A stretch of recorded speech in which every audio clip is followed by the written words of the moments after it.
Good morning and Happy New Year. As hopefully you know by now, our theme for January 2020, wow, that sounds weird, is authority and leadership. Having been VUU's administrator for 4.5 years now, I'm aware of the love-hate, well, mostly hate relationship UUs have with authority. So I opted for a sermon on leadership. Simple decision making. And I love servant leadership. I jumped on the bandwagon from its very beginnings. And yes, I am that old. While servant leadership is a timeless concept, the phrase servant leadership was coined by Robert Greenleaf in The Servant Leader, an essay that he published in 1970. In the essay, Greenleaf says, "The servant leader is a servant first. It begins with a natural feeling that one wants to serve first. Then conscious choice brings one to aspire to lead. The person is sharply different from the one who is a leader first, perhaps because of the need to assuage an unusual power drive or to acquire material possessions. The leader first and the servant first are two extreme types. Between them are the shadings and blends that are part of the infinite variety of human nature. The different manifests itself in the care taken by the servant first to make sure other people's highest priority needs are being served. The best test, and very difficult to administer, is, do those served grow as persons? Do they, while being served, become healthier, wiser, freer, more autonomous, more likely themselves to become servants? And what is the effect on the least privileged in society? Will they benefit or at least not be further deprived? A servant leader focuses primarily on the growth and well-being of people and the communities to which they belong. While traditional leadership generally involves the accumulation and exercise of power by one at the top of the pyramid, servant leadership is different. The servant leader shares power, puts the needs of others first, and helps people develop and perform as highly as possible. Now, I bring props sometimes.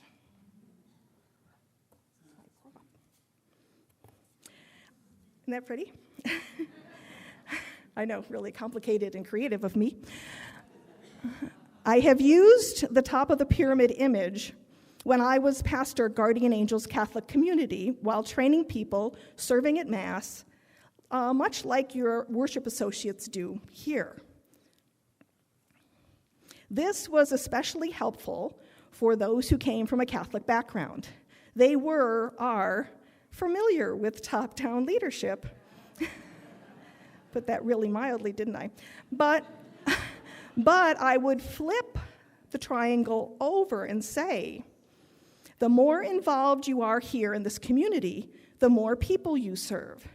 If I am the pastor here, I serve all of the rest.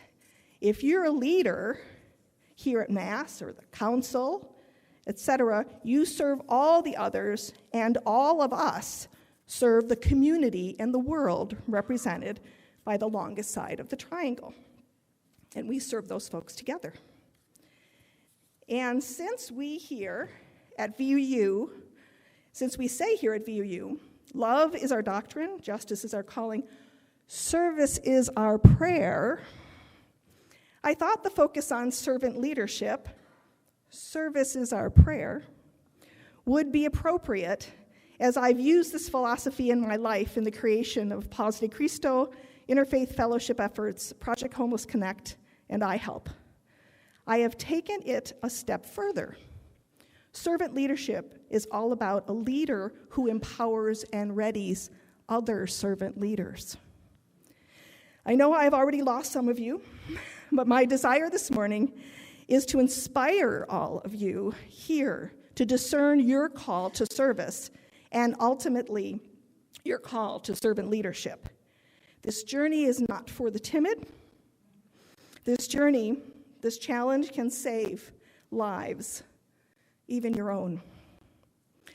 Let me tell you the story about the founding of Women for Women Tempe, a nonprofit that supplies free feminine hygiene products to poor and homeless girls and women. Its founder, Kay, was a member of my parish Guardian Angels. After the 2016 election, Kay, like a few others I know, were devastated by the outcome. Now, I want to be nonpartisan here. I'm sure if it had gone the other way, a different group of people would have been devastated, but I can only work with the story I have. There, don't write to Andy. Okay. I had assessed that Kay was truly at the bottom. Her pastor had been telling her and others all along that, of course he won't win. How could we even think of that? So when she came to me for comfort and support, she had no reason to trust anything that I might say. I had even thought that she might need some counseling, as I heard hints of giving up in our conversations. Kay stayed engaged at the church and in the community, so I thought we were okay for now.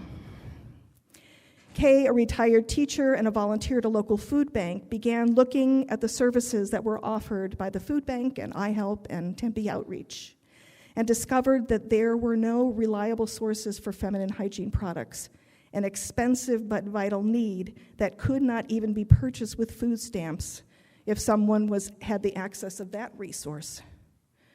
She started researching other states to see what others may have done, and she learned about some organizations in other places that were trying to meet this need. She and I met, and she asked about what I thought, and I could just see how passionate she was about this. And we often had spoken through her depression regarding our current national leadership that the best revenge is to do good for those who might be negatively affected by a new and uncaring national philosophy. So I told her we could start Women for Women as a ministry at Guardian Angels. So we wouldn't need to establish first a nonprofit, but as a ministry, people could give donations, and everything designated for Women would go 100% to the effort to get feminine hygiene products out to those who needed them. Sidebar, Paz de Cristo, iHelp, other independent service efforts began as congregational ministries. And the rest, they say, is history. After the first year, Women for Women became its own 501c3 nonprofit organization. It created a board to manage it. It created partnerships with organizations that held packing parties. We have packing parties quarterly here at VUU. Ask Lori about that if you want to get involved. And they found out through the local service organizations which of the social service groups needed these products and how the packing parties, and from these packing parties, these hygiene bags were delivered to those organizations that serve low-income homeless folks.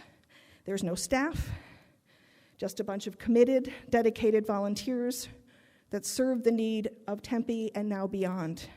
11,581 hygiene bags were distributed in 2019.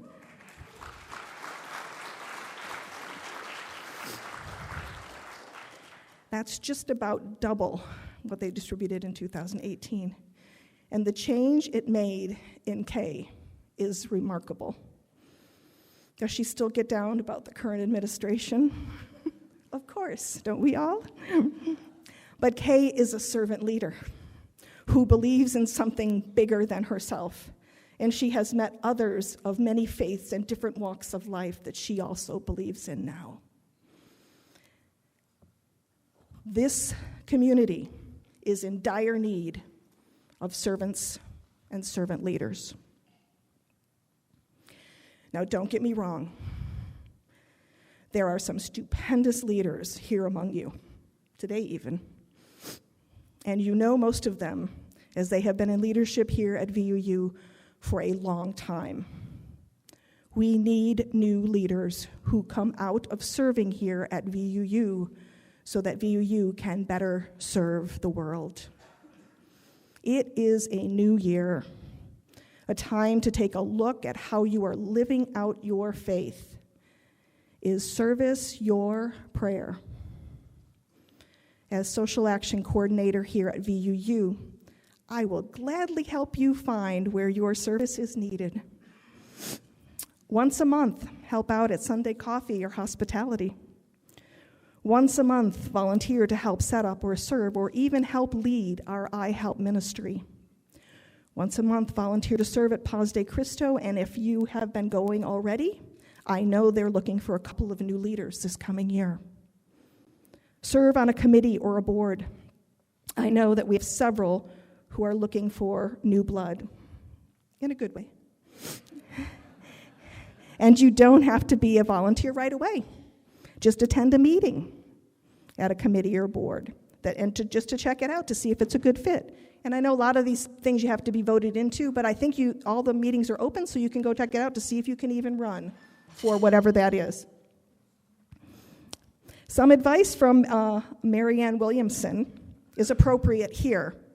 Nelson Mandela is often credited for this, but it actually came from Marianne Williamson, and he used it in one of his magnificent speeches. Our deepest fear is not that we are inadequate.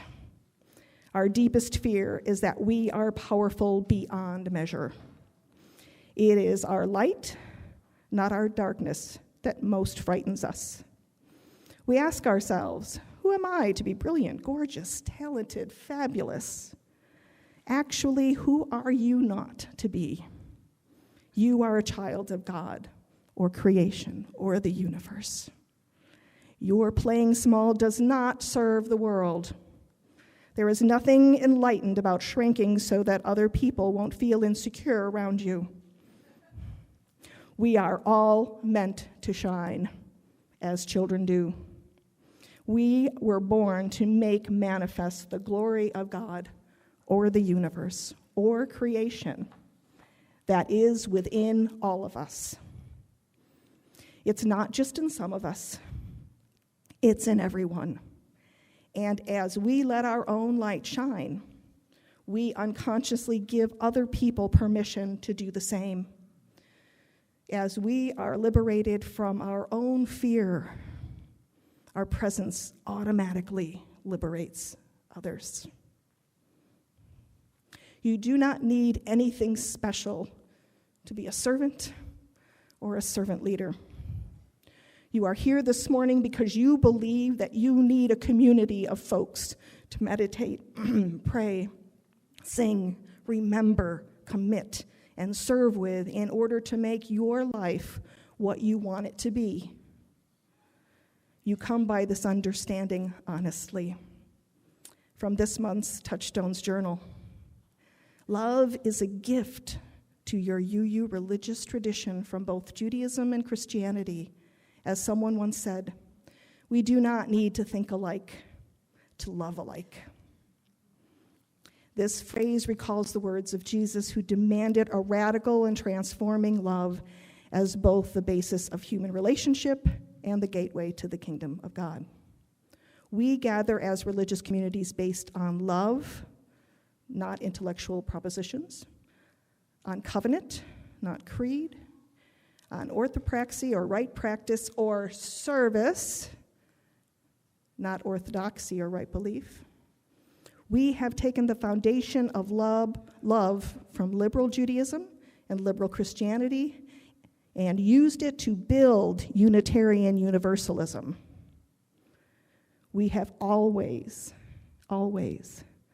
been on the side of love. And because you have always been on the side of love, these words from Richard Rohr, though spoken about Christianity, can easily be seen as a call to you too. Father Richard Rohr believes that the future health of the church depends on its willingness to change its focus. He writes, while churches do much good, we have one huge pastoral problem that is making some churches largely ineffective. Solid theology is sorely needed, yet we clearly need good, compassionate, pastoral, and healing practices 10 times more. Remember, healing was most of the work that Jesus did. The fact is almost too obvious.